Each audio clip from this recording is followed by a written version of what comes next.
여러분, 이 고통과 고난은 어떤 사람만 특별히 어려울 수도 있어요. 그러나 여러분, 모든 사람이 다 어려운 환경을 만난다는 거예요.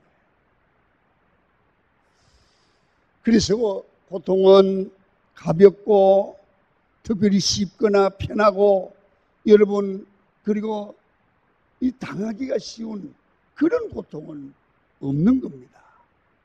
그래서 사람들은 이런 생각을 가져야 돼요. 우리 삶에도 고통이 있다. 고통이 있을 수 있다. 그런데 도대체 이러한 고통이 올 때에 어떻게 우리가 대처해야 되느냐가 중요하잖아요. 사람은요, 어려울 때 무슨 얘기를 듣느냐가 중요해요. 그래서 이 고통의 때에 남이 아는 고통이든 없는 고통이든 고통의 때에 내가 듣고 새 힘을 얻어야 될 말씀이 무엇인가를 생각해야 돼요. 이때 잘못된 사람을 만나 잘못된 말을 들으면 이 사람은 실패하고 낙심하고 좌절하죠. 그래서 어떤 말씀을 듣고 그 말씀 때문에 일어나고 새 힘을 얻을 수 있느냐. 이게 예배입니다. 이게 여러분들이 가져야 될 믿음입니다. 오늘 말씀을 잘 받으시고 새 힘을 얻어 고통의 때에 믿음으로 생각하고 믿음으로 반응하여 승리하는 힘을 주는 말씀이 오늘 주일 말씀이 되기를 축원합니다. 여러분, 오늘은 출애굽기 1장에 나오는 고통을 당하는 이스라엘 백성을 통해서 하나님이 여러분들과 저에게 주시는 그러한 메시지입니다. 여기 대답이 있습니다. 여기 잘 들어보면 하나님이 주시는 우리 삶의 길이 우리에게 제시되고 있습니다. 여러분, 잘 들으십시오. BC 1200년 때에 이스라엘 백성들은 애굽에 내려가서 아주 잘 나갔습니다. 왜냐하면 그들의 리더가 요셉입니다. 애굽의 총리가 됐습니다. 그래서 요셉 때문에 고센 땅을 분배받고 풍요롭고 풍족한 삶을 잘 살고 있었습니다. 그런데 세월이 흘러가면서 여러분, 요셉을 알지 못하는 왕이 등극하면서 이스라엘 백성들에게 고통이 오기를 시작했어요. 여러분, 이스라엘 백성들을 핍박하는 겁니다. 종으로 아주 멸시하면서 애굽 사람을 섬기게 하는 겁니다. 그리고요, 중노동을 시키고 학대를 하기 시작하여 상황이, 살아가는 삶의 상황이 완전히 뒤바뀌었습니다. 여러분, 처음부터 노예였으면 당연히 그러려니 합니다. 그런데 처음에는 어렵지 않았습니다. 그런데 상황이 바뀌어서 어렵습니다. 그러니까 더 견디기 힘든 거예요. 여러분, 대접을 잘 받다가 노예 생활을 하니까 더 힘이 드는 거잖아요. 높은 곳에 있다가 추락하면 사람이 매우 힘이 듭니다. 여러분, 이스라엘 백성들이 그런 상황입니다. 여러분, 이러한 고통 가운데 처하게 했는데 한번 성경을 읽도록 하겠습니다. 13절입니다. 시작. 이스라엘 자손에게 일을 엄하게 시켜 어려운 노동으로 그들의 생활을 괴롭게 하니 이기기와 벽돌 굽기와 농사의 여러 가지 일이라 그 시키는 일이 모두가 엄하였더라. 이스라엘 백성들에게 크나큰 고통이 임했습니다. 왜? 하나님께서 자기 백성에게 편하게 살던 이 백성에게, 정말 요셉으로 인하여 고생해서 풍요롭게 살던 백성에게 이 고통을 주시는 겁니다. 여러분, 오늘 그 고통 가운데는 우연이 아니라 성경에 기록됐을 때는 그 속에 하나님의 섭리가 있는 거예요. 우연이 없잖아요. 여러분, 원래 우리에게도 예기치 않는 고통이 올 수 있습니다. 여러분, 삶의 고통이 올 때에 우리 예수 믿는 사람은 우연히 재수 없어서 오는 고통이 아니라 여기는 뜻입니다. 그 뜻을 알면 이 뜻을 발견하고 대처할 수 있는 능력이 오는 거예요. 그래서 그때 무슨 말을 듣고 무슨 메시지를 듣고 누구를 만났느냐에 따라서 고통을 축복으로 바꿀 수도 있지만 고통 때문에 인생이 완전히 망가질 수도 있어요. 그래서 말씀이 중요한 거예요. 고난의 문제를 해결할 수 있는 말씀 말이에요. 그렇게 하려면 고통을 보고 이해하는 영적인 관점, 보는 눈이 있어야 돼요. 왜 고난이 왔나? 이 고난을 어떻게 대처해야 돼요? 이 관점이에요. 여러분, 이 영적인 관점이 여러분에게 열려지기를 축원합니다. 자, 그러면 이 고통 속에는 하나님의 부르심, 하나님의 뜻이 있다는 사실을 알아야 돼요. 오늘 본문에서 그걸 보여주고 있어요. 모든 고통 속에는 하나님의 섭리가 있고요. 여러분, 고통을 당하면서 하나님께서 나를 향한 부르시는 음성을 듣는, 하나님의 음성을 듣는 귀가 열리기를 축원합니다. 여러분, 인생이 내 마음대로 안 되고 또 현실이 불만족스럽고 고통스러울 때는 생각을 해야 돼요. 왜 이렇게 마음에 안 들까? 왜 자꾸 다른 길로 갈까? 그때는 자신을 한번 더듬어 보고 하나님께 기도로 물어봐야 돼요. 왜 이런 고통이 옵니까? 그러면 하나님이 지금의 고통 속에 나를 이렇게 하라고 하는, 일로 가라고 하는 어떤 부르심이 있다는 겁니다. 여러분, 기억해야 됩니다. 왜 이렇게 안 될까? 왜 이렇게 답답할까? 왜 이렇게 고통스러운가? 하나님 왜 그런 거예요, 도무지? 왜 하나님 나는 이런 어려움에서 벗어나지 못하는 거예요, 도무지? 그렇게 물어보면 하나님이 우리의 성령으로 우리에게 너 이렇게 하라는 거야. 하나님이 부르시는 하나님의 섭리, 하나님의 뜻을 깨닫게 할 줄로 믿습니다. 여러분, 평탄할 때는 하나님의 음성, 하나님의 부르심을 알지 못하지만 고난 중에서, 고난을 통해서 소명을 발견하고 자기가 해야 될 일을, 하나님이 나를 이것 때문에 이 고난을 통하여 부르시는구나 를 발견하는 은혜가 있어요. 그것이 깨달아지기를 축원합니다. 성도 여러분, 이스라엘 백성들은 애굽에서 노예 생활을 하면서 자기들이 살아가야 될 길을 알지 못했습니다. 그들에게 고통이 왔고 결국에는 여러분 자기들의 길을 찾게 돼요. 한번 생각을 해보세요. 이스라엘 백성들이 고센 땅에서 계속 풍요롭게 잘 살고 부족함이 없었으면 봐요, 애굽을 떠났겠어요? 안 떠나죠. 당연히 안 떠나요. 430년이나 살았던 애굽이 거의 그들의 고향이었습니다. 약속을 붙들고 애굽을 떠났던 이유가 애굽에서 심한 고통이 있었기 때문입니다. 고통은 하나님의 부르심을 발견하게 하는 것이 될 수 있는 줄로 믿습니다. 그리고 고통을 잘 이해하고 받아들일 줄 알아야 된다. 자, 11절을 한번 읽도록 하시겠습니다. 시작.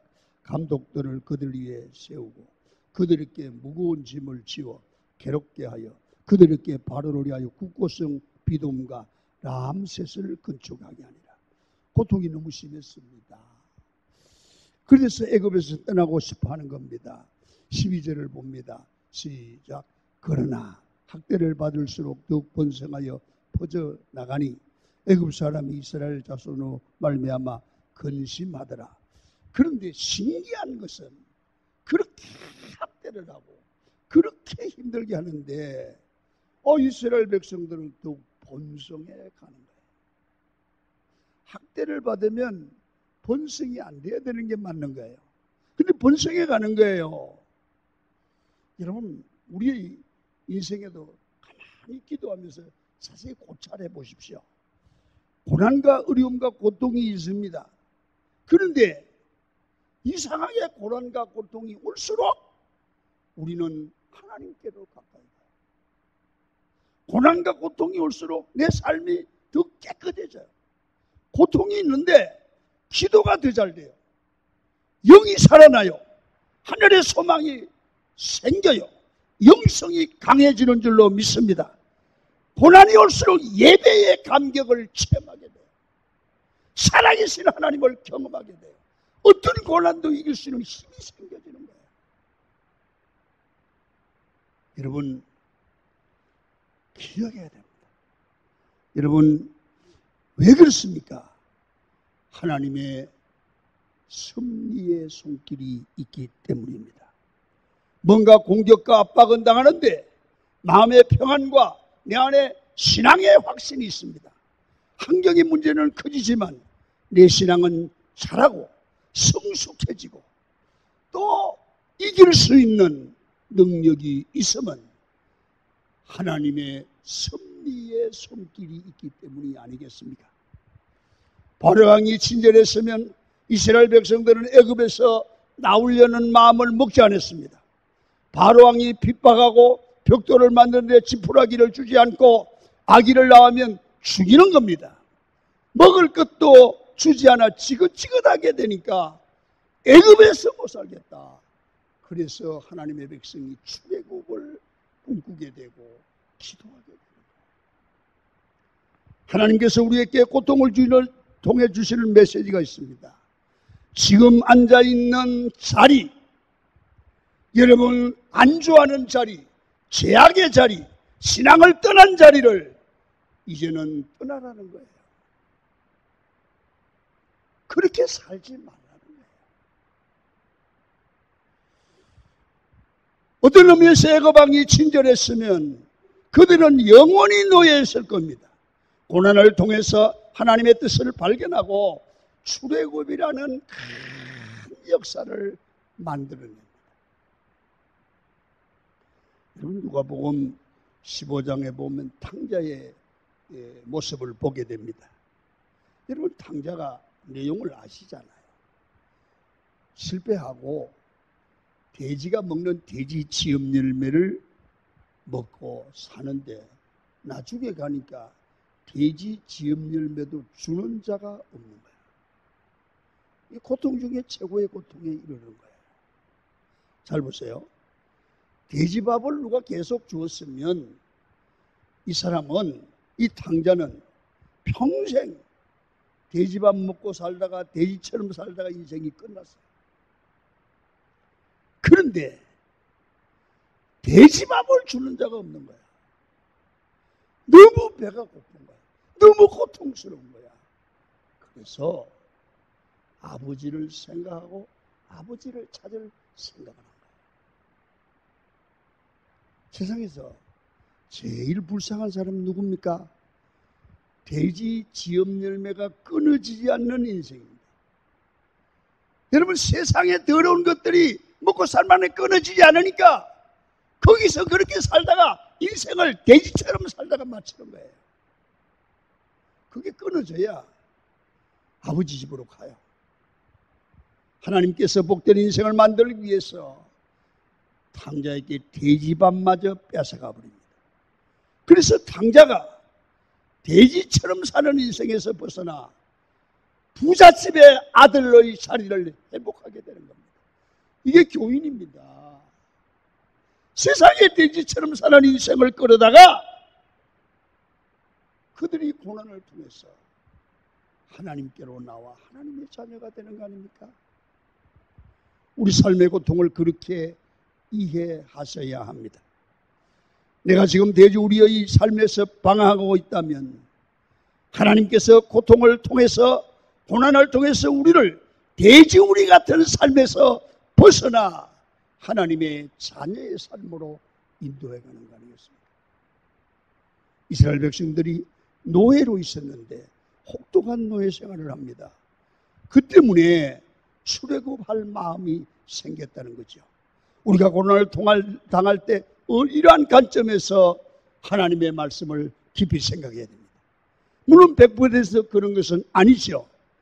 극복해야 될 고난도 있기는 하지만 고난을 통해서 고통을 통해서 내가 지금 있는 자리, 안주하고 있는 자리, 그냥 세상 중심으로 사는 자리, 신앙이 아닌 자리, 이것도 아니고 저것도 아닌 자리에서 하나님이 떠나게 하시는 거예요.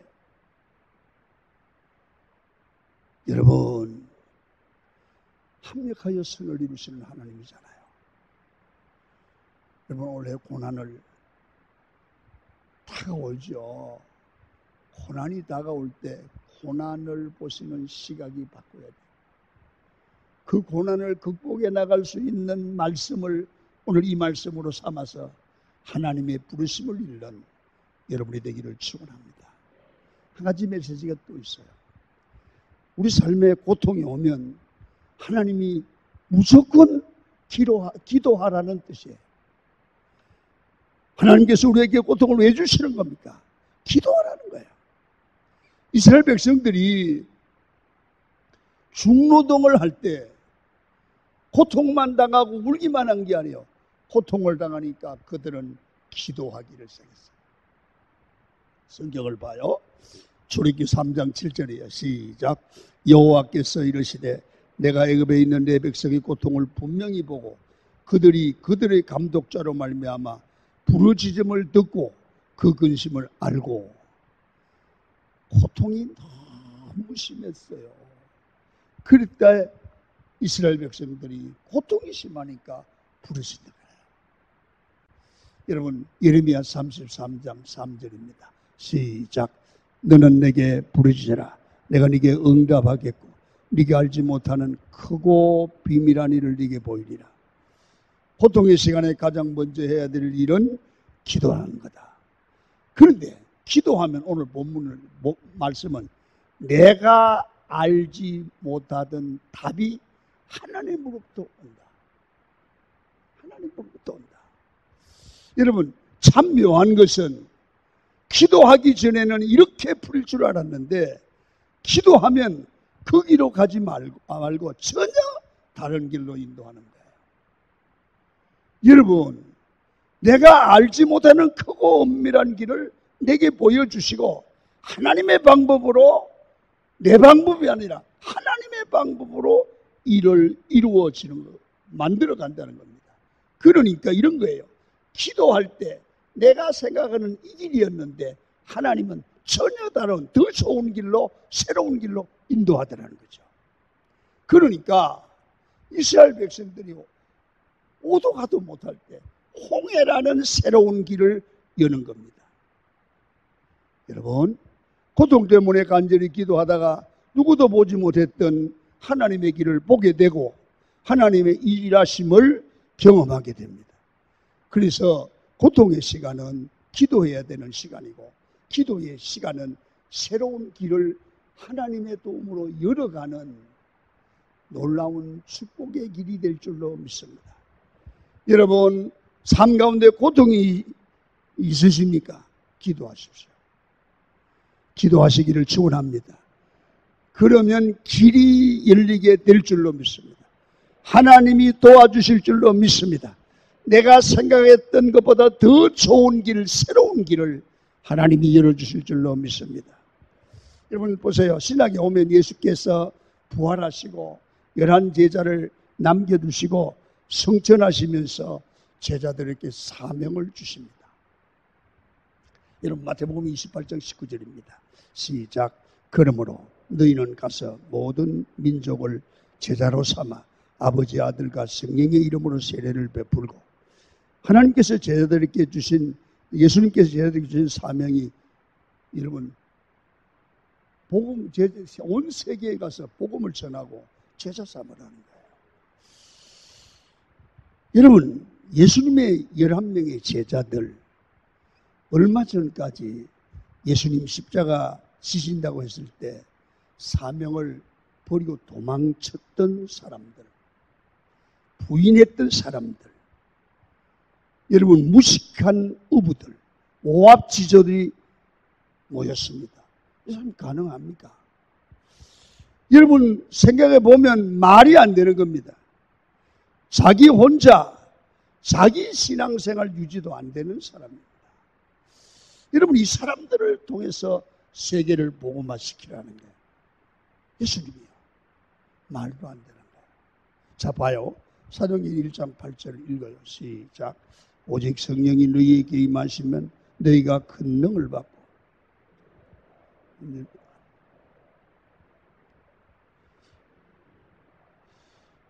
그러면서 가는 방향도 지금 예루살렘으로 가라는, 먼저 가라는 거예요. 여러분 예루살렘은 예수님이 처형받은 곳, 정말 예수님을 따라다니는 사람을 죽이는 곳입니다. 여러분 이곳에 가서 복음을 전하라는 겁니다. 가서 전하다가 잡히면 죽는 겁니다. 여러분 이 가능하지 않던 일을 이상하게 가능하게 되고 복음을 전할 때에 열매가 맺히고 교회가 세워지는 거예요. 이게 뭡니까? 바로 기도의 능력을 실천했다. 예수께서 우리에게 기도의 능력을 주셨고 오늘날도 성령을 주시는 줄로 믿습니다. 우리가 기도할 때 성령 하나님이 일하셔서 내 방법대로가 아니라 하나님의 방법대로 하나님의 시간에 우리를 통해서 이루어 가시는 줄로 믿습니다. 그렇습니다. 여러분들과 제가 기도의 능력과 성령의 능력을 의지하면 우리 주변과 세상을 변화시키는 능력 있는 사람이 될 수가 있습니다. 여러분 이제 우리 교회는 기도의 능력을 소유한 성도와 교회가 되기를 축원합니다. 기도하면 반드시 우리의 기도를 들으시고 성령이 일할 줄로 믿습니다. 빌립보 4장 6절이 이렇게 말합니다. 시작. 아무것도 염려하지 말고 다만 모든 일에 기도와 간구로 너희 구할 것을 감사함으로 하나님께 하리라. 기도하면 하나님이 들어주신다는 거예요. 기도하지 않아서 우리 삶에 능력이 없는 거예요. 그래서 기도하는 한 사람이 기도하지 않는 민족보다 강하다는 거예요. 그래서 우리는 끈질기게 성령 충만을 강구해서 성령 충만한 우리 성도들이 되기를 축원합니다. 기도하다가 안 되면 끝까지 기도합니다.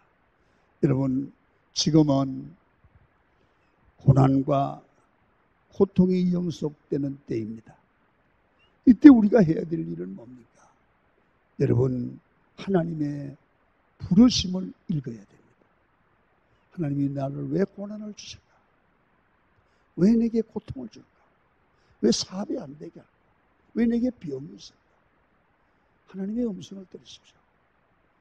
빨리 듣고 돌았을 때 고통이 빨리 끝날 줄로 믿습니다. 그리고 기도해야 됩니다. 기도하면 하나님의 부르심을 발견하고 기도의 자리로 나아가서 주님의 능력으로 승리하는 한 해가 될 줄로 믿습니다.